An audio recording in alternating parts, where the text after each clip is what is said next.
الرحيم وبه نستعين وصلى الله على سيدنا محمد وعلى آله وصحبه وسلم. I think no more delay, but we would like to start our afternoon session, and we'll start discussing about multiple myeloma. We are going to have 3 talks, and after that a case presentations. I hope the food is not too much that will lead us to sleep. I'm feeling a little bit sleepy, but I hope I can manage to talk and you can manage to understand everything I will say. I'm not going to talk about difficult things. It is mainly basic things. And I'm just saying this because I'm waiting for more attendee to come on. But what am I going to talk about is multiple myeloma diagnosis and early referral.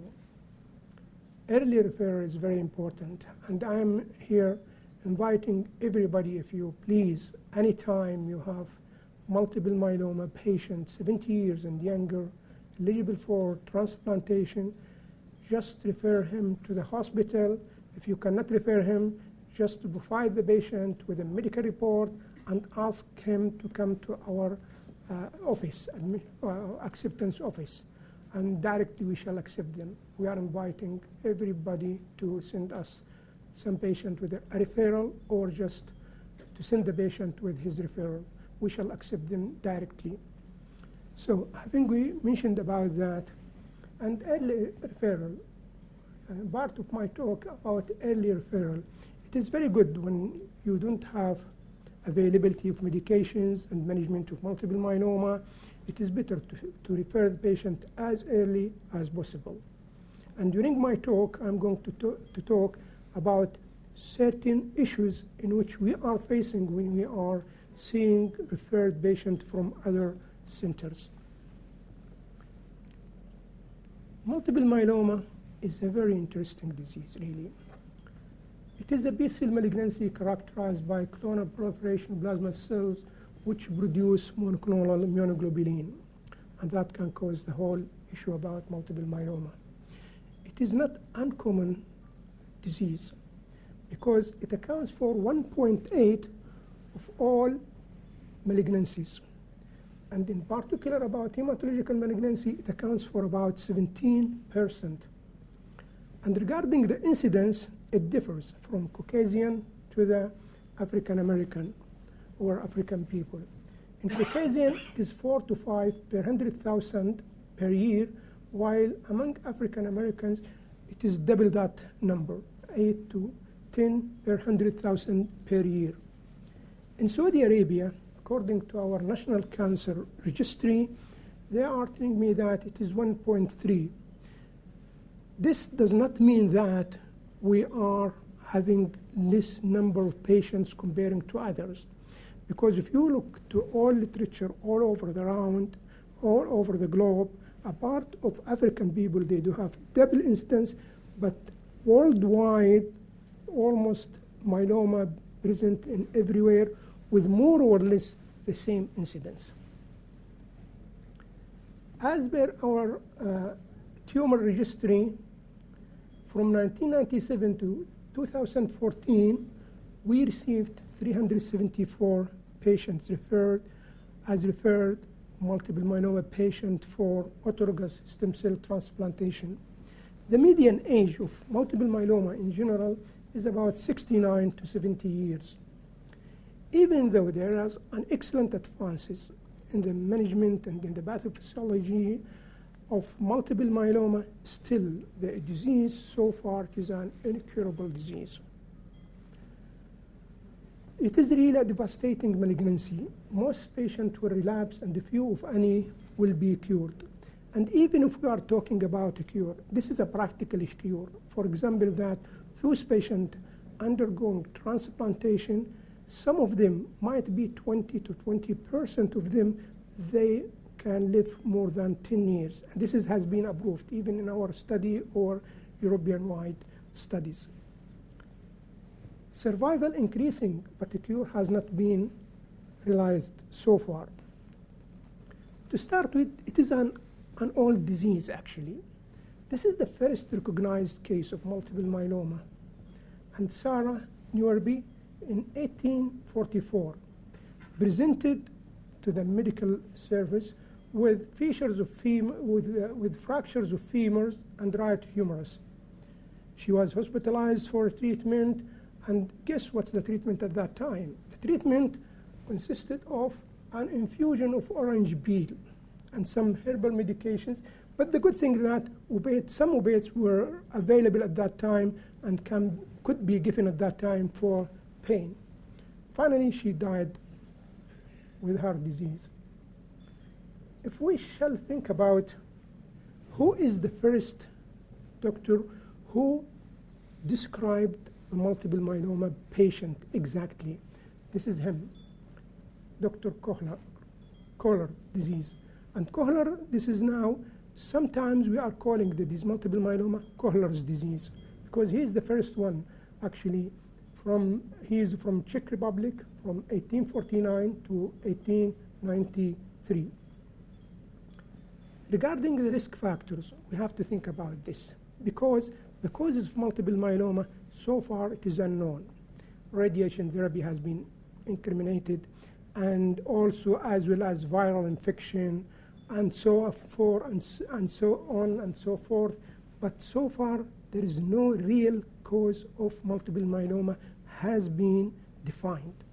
However, risk factor, for example, age. It is the disease of elderly. Most people with myeloma are diagnosed after age 65. The disease is rare in people under 35. In our centers, the youngest patient we have seen in my clinic, it is 22 years of age. She's a female.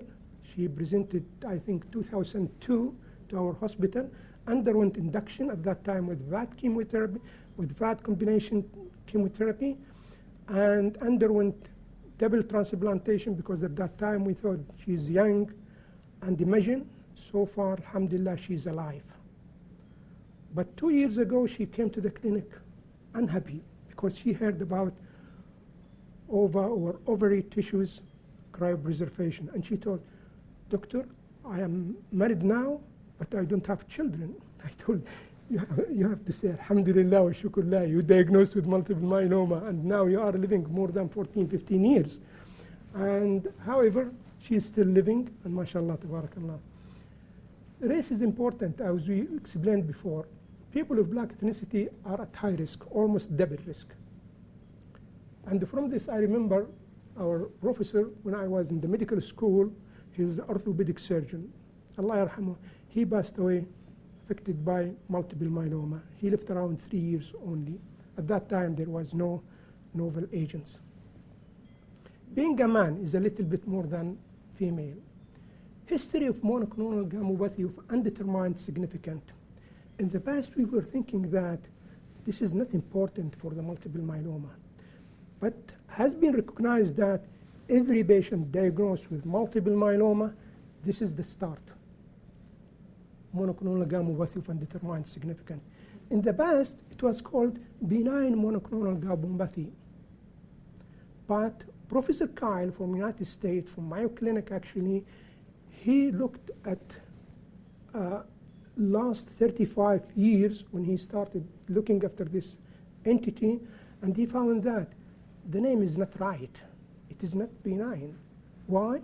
Because it was 1% per year of those patients, they will go into malignant transformation, either multiple myeloma or other malignancy, but commonly multiple myeloma. Family history, even though it is written here, so far I did not see any patient actually diagnosed multiple myeloma, and he told me that he has a family history. So, main clinical features. It is very important actually. What we can call it as CRAB, hypercalcemia, renal impairment, and anemia, bone destruction.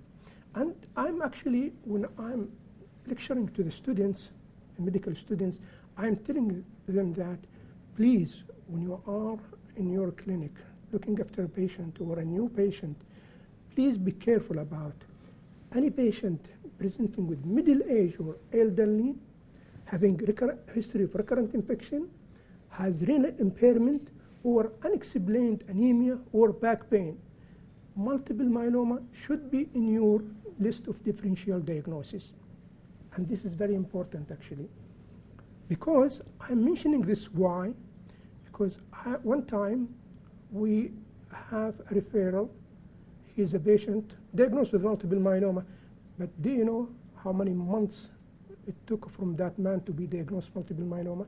More than 10 months. He was shopping around from hospital to hospital with pain, with chest infection, and finally they recognized that he has lytic lesion and diagnosed with multiple myeloma, then referred. So please, as early as possible, you can diagnose multiple myeloma. Once you think about the diagnosis, it is not difficult to diagnose it, but you have to think about it. You have to keep it in mind, especially middle-aged to elderly patient with what I mentioned before. Okay, recommended workup but diagnosis. What are the workup we have? Of course, medical history is very important to ask about recurrent infection, to ask about symptoms of or signs of anemia, and so on. Then the CBC, hemogram. CBC is very important, especially peripheral blood smear, where we have to look for the oral formation. And after that, this one. Immunoglobulin quantitation is very important. Serum protein electrophoresis, more sensitive. And immunofixation are more sensitive. So all of them we have to do. Nowadays, serum free light chain become available, and in the majority of the big hospital, actually. And this probably will save us to ask the patient to collect 24-hour urine for free light chain. Serum protein, serum albumin is very important. I will tell you why later on. And calcium electrolytes, lactate dehydrogenase also, we shall mention this later on. Beta-2 microglobulin, believe me, we received number of referrals from other hospitals and from really very well-respected hospitals. They are mentioning a very good medical report. They are mentioning they're starting the patient on treatment, but there was no beta-2 microglobulin, which is really a very important issue for prognosis of the patient. So please keep it in mind. Bone marrow aspiration and trephine biopsy is a very important one, especially for, of course, morphology and cytogenetic and so on. Imaging studies for the bone. Generally, and what we know that skeletal survey be good, and it is still good. But you know, you can predict lytic lesion up to 70–80%, not more than that. Might be 70% only. But so nowadays, actually, what they are talking about, low-dose CT scan whole body. This is still not available in our hospital, but we do have actually MRI of the whole body, which is really can predict other lytic lesions easily. Here, it is mentioned here about the PET CT scan. It is not indicated at the diagnosis or prior to the diagnosis. It is mainly when you are evaluating the response of your patient. Okay? Of course, tissue biopsy for solitary or extraosseous plasmacytoma is very important. So, current international myeloma working group criteria for diagnosis of multiple myeloma. As we agreed upon before, MGUS is very important. MGUS definition, when the M protein is less than 3 grams per deciliter, and there is no signs or symptoms of multiple myeloma, no CRAB. But clonal plasma cells in the bone marrow, less than 10%. This is the problem that we are not diagnosing MGUS every time. Why? Because we are not doing bone marrow for those patients who are asymptomatic, and we are missing this. And even if we would like to do a study, it is a very difficult to kill.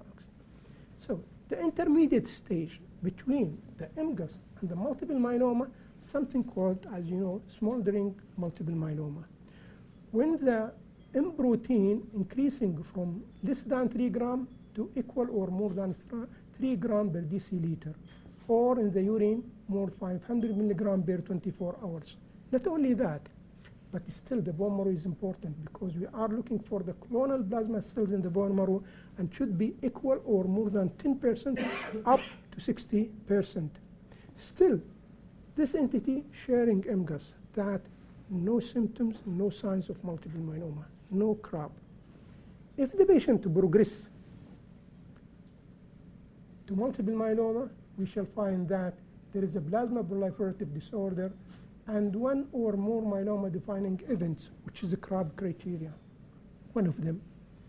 Here we are, or recently has been added that if the clonal plasma cells in the bone marrow is equal or more than 60%.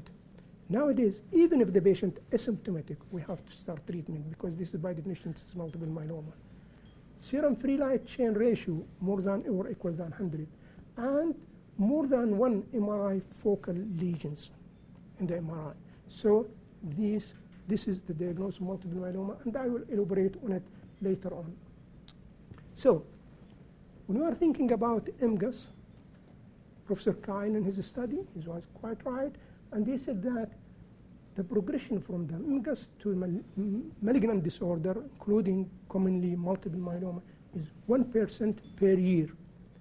But look to the smoldering myeloma, it's totally different because the progression from smoldering myeloma to multiple myeloma in the first 5 years, almost 50% of the patient, they will progress into multiple myeloma. And in the first 10 years, almost 66%. And after that, it becomes the incidence increasing up to here really, where it becomes similar to MGUS, but after 18 years almost. Okay, this is the revised diagnostic criteria for multiple myeloma, and this is the correct one, and we have to follow up this one. The definition is like this: clonal bone marrow plasma cells equal or more than 10%, or biopsy-proven bone or extramedullary plasmacytoma. This is the main phrase. And any one or more of the following, either CRAB criteria or this high or super high risk smoldering myeloma, characterized by clonal bone marrow plasma cell percentage equal or more than 60%, involved serum free light chain more than 100, equal or more than 100, and more than one focal lesion by MRI. So what about staging in multiple myeloma? Dury-Salmon staging system really served clinicians for more than 30 years. But in 2005, Dr. Grebe and his group thought about it is cumbersome. Many factors we have to include in that, and it is very difficult to be remembered. So they chose only 2 factors, serum albumin and beta-2 microglobulin. And by these 2 things, they could stage myeloma into stage 1, 2, and 3. Once the beta-2 microglobulinemia is equal or more than 5.5 milligram per deciliter, close your eyes after the diagnosis of multiple myeloma and say this is stage 3.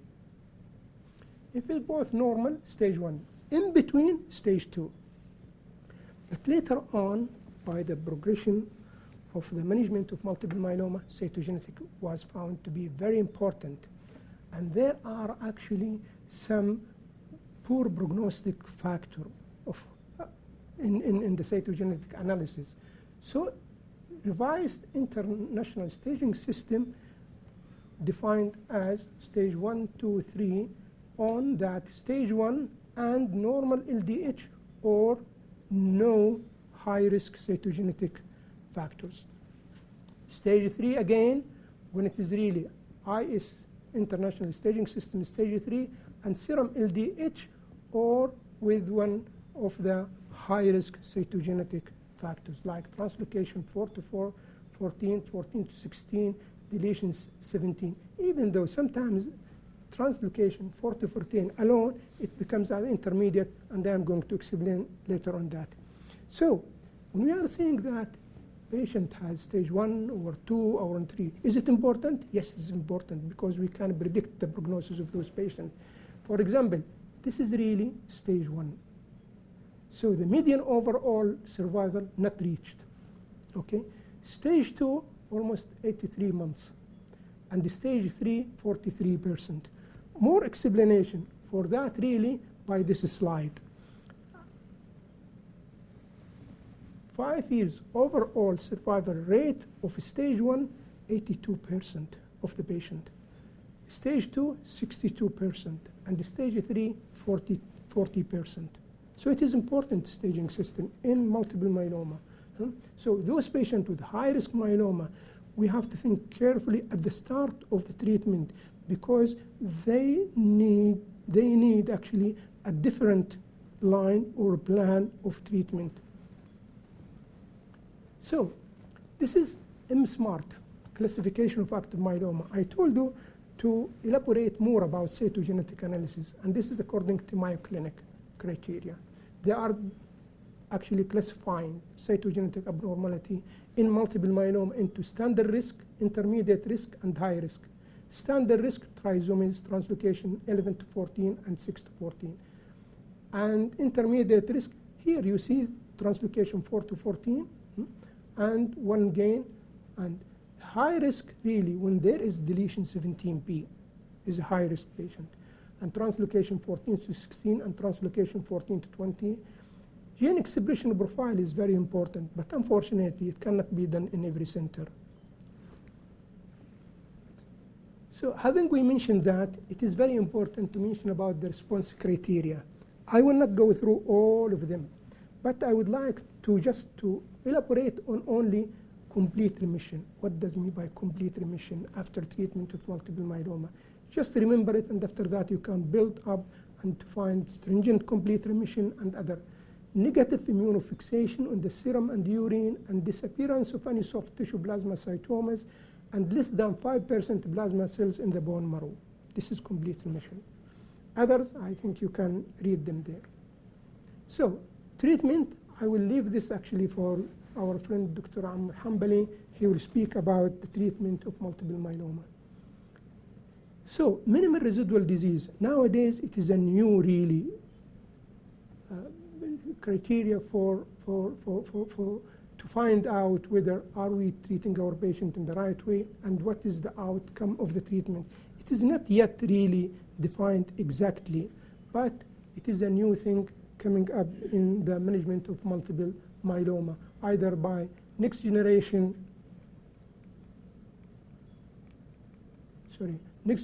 flow or next generation sequence.